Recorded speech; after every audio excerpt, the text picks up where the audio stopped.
Bonjour à tous, j'espère que vous allez bien. Nous revoilà pour la deuxième partie de l'appareil cardiovasculaire. Aujourd'hui, nous allons parler des pathologies cardiovasculaires les plus connues, mais également faire un peu de sémiologie, de pharmacologie et aussi de voir vos actions en tant que soignant. N'hésitez pas à prendre une feuille, un stylo, à vous abonner si cela n'est toujours pas fait. Ici, vous allez pouvoir réviser, vous entraîner et avoir les cours qui seront utiles pour passer votre examen tranquillement. Allez, bonne révision. À tout de suite.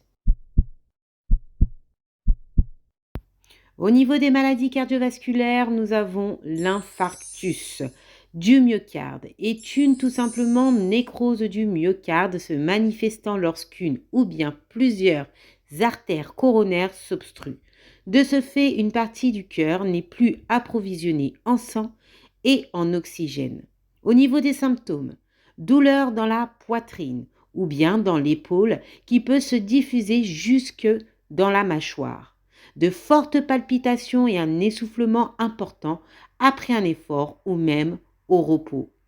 Prise de nausées, vomissements, douleurs à l'estomac, sueurs qui ne sont pas forcément liées à des troubles digestifs. AVC, accident vasculaire cérébral, est tout simplement un arrêt brutal de la circulation sanguine dans une ou bien plusieurs parties du cerveau. Symptômes le plus souvent observés. Une sensation de faiblesse au niveau de la face, du bras ou même de la jambe, le plus souvent d'un seul côté.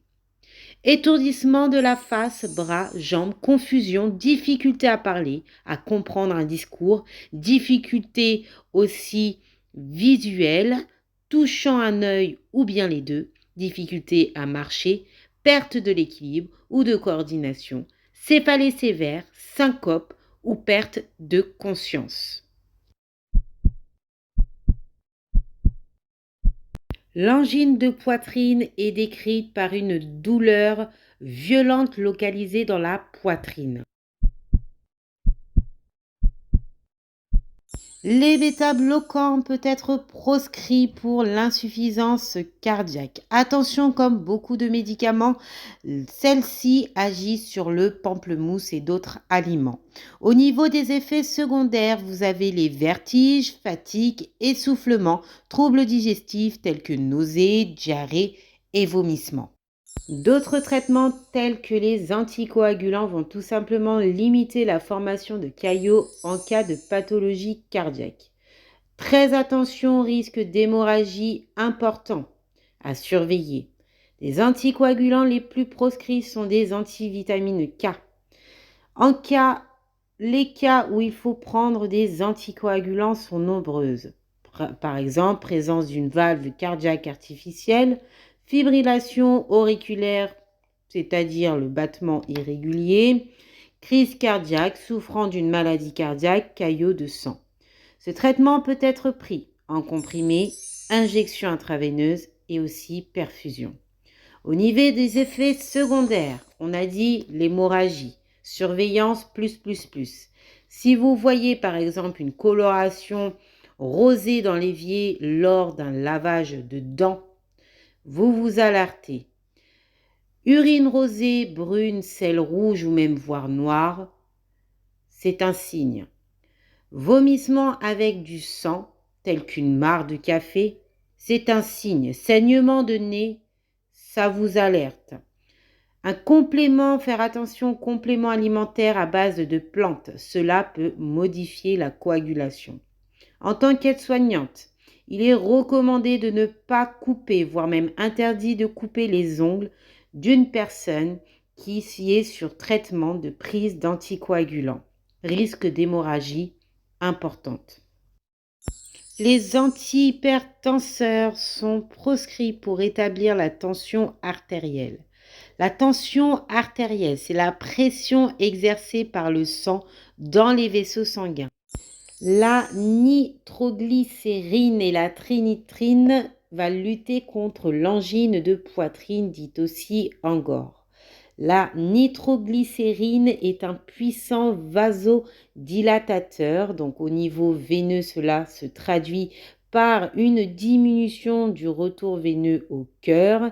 Et au niveau artériel, elle va favoriser la dilatation des coronaires en diminuant ainsi la pression artérielle au niveau de la ventricule gauche. Les effets, donc maux de tête, rougeur, éruption cutanée des mangeaisons, sensation de picotement, chaleur, troubles digestifs. Les diurétiques peuvent être proscrits lorsque votre patient souffre d'hypertension artérielle et d'insuffisance cardiaque. Il va exister deux sortes de diurétiques, donc la diurétique de Lenz et diurétique thiazidique, je ne sais pas si je le dis bien. Donc elle va permettre l'élimination du sodium et du potassium, mais aussi une vasodilatation. Donc les diurétiques peuvent ainsi soulager l'essoufflement et aussi réduire les œdèmes. Au niveau des effets secondaires à noter, donc une déshydratation importante, sécheresse de la bouche, perte d'élasticité de la peau, crampes musculaires, faiblesse, fièvre, mal aussi à la gorge, éruption cutanée, étourdissement aussi, maux d'estomac. Attention lors des fortes chaleurs, bien hydrater vos patients. Donc, les traitements anti-arythmiques vont être tout simplement une prévention et aussi un traitement du trouble du rythme cardiaque. Les arythmies sont dues à une anomalie au niveau de ces impulsions électriques. Ne pas oublier qu'une bradycardie, c'est tout simplement un ralentissement des battements du cœur. Tachycardie, une accélération du rythme cardiaque. Extrasystole va tout simplement être une contraction prématurée anormale. Fibrillation, c'est une activation anarchique. Des contractions très rapides mais régulières des oreillettes. Au niveau des effets secondaires, nausées, troubles digestifs, maux de tête et fatigue. Au niveau de la surveillance, on va commencer par les téguments. Donc si vous voyez la coloration rosée, pâleur, cyanose, marbrure, tout simplement informer, prévenir l'IDE. L'aspect peau souple, sèche, peau moite, sueur froide, peau tendue, même gonflée, œdème. Comme action, vous allez tout simplement surélever les jambes pour favoriser la circulation de retour. Surveillance également des durèses et ainsi du poids. Au niveau des membres inférieurs, si vous voyez coloration rosée des extrémités, œdème, douleur à la torsiflexion, chaleur, phlébite. Donc une phlébite, c'est une inflammation d'une veine entraînant la formation d'un caillot de sang, risque élevé d'embolie pulmonaire. L'action que vous allez mettre en place, c'est lever interdit, ne pas lever le patient, mobilisation réduite et également prévenir l'IDE. Si vous constatez des varices, dilatation permanente d'une veine, ulcère, artérite, hématome ou échymose, action s'il y a des bandes de contention, éviter les vêtements serrés, aide à la marche, observation également de la douleur, évaluation de la douleur, observation également des pansements s'il y a. Au niveau des pulsations, donc fréquence, rythme, variation selon l'activité, rythme régulier, pouls bien frappé. Donc, si vous constatez une manifestation, donc une arythmie, une bradycardie, une tachycardie, le pouls faible ou même filant, l'action que vous allez devoir mettre en place, c'est une reprise, donc une prise régulière des pulsations. Donc, le patient doit être obligatoirement en repos. Au niveau de la tension artérielle, voir tout simplement les normes du service. Chaque service a leurs propres normes. L'hypertension, la surveillance de l'hypertension, s'il est en hypertension ou bien en hypotension, s'il y a une présence hémorragique.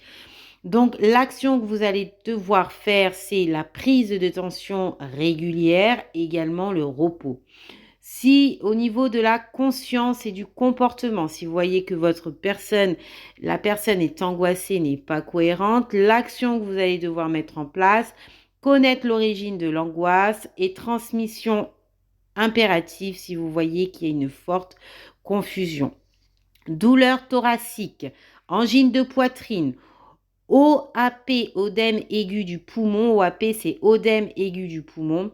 Dyspnée, crachat mousseux rosé, tachycardie. C'est une urgence. Vous allez devoir donner l'alerte impérativement. Restez à proximité de votre patient. Parlez-lui calmement afin de le rassurer. Stimulez si vous voyez qu'il part en syncope. Surveillance, état clinique. Au niveau de la sémiologie cardiaque, vous devriez savoir ce que c'est la cyanose. C'est tout simplement la coloration bleue des muqueuses et des téguments.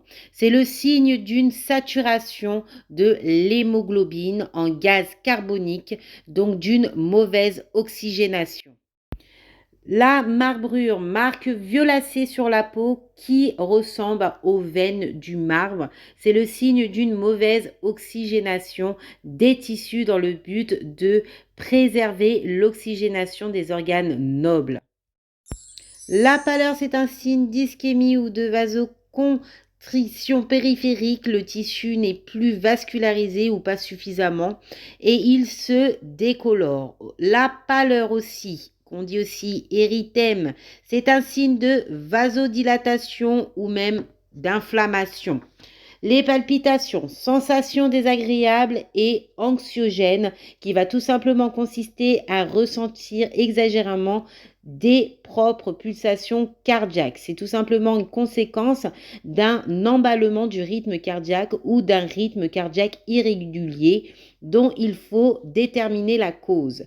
Les douleurs en cardiologie, la douleur est un signe que l'on retrouve dans plusieurs pathologies différentes. Quel que soit le signe, c'est un état d'urgence à transmettre. Douleur thoracique, de l'infarctus du myocarde ou même angine de poitrine. Les œdèmes est un signe d'une rétention anormale de liquide dans les tissus de l'organisme, ce qui les fait tout simplement gonfler. L'œdème pulmonaire, crachat muqueux avec parfois du sang, donc c'est un œdème aigu du poumon, OAP. La lipothymie est un malaise brutal avec une sensation de perte de connaissance éminente sans que celle-ci ne survienne. La syncope est une perte de connaissance bref, brutale.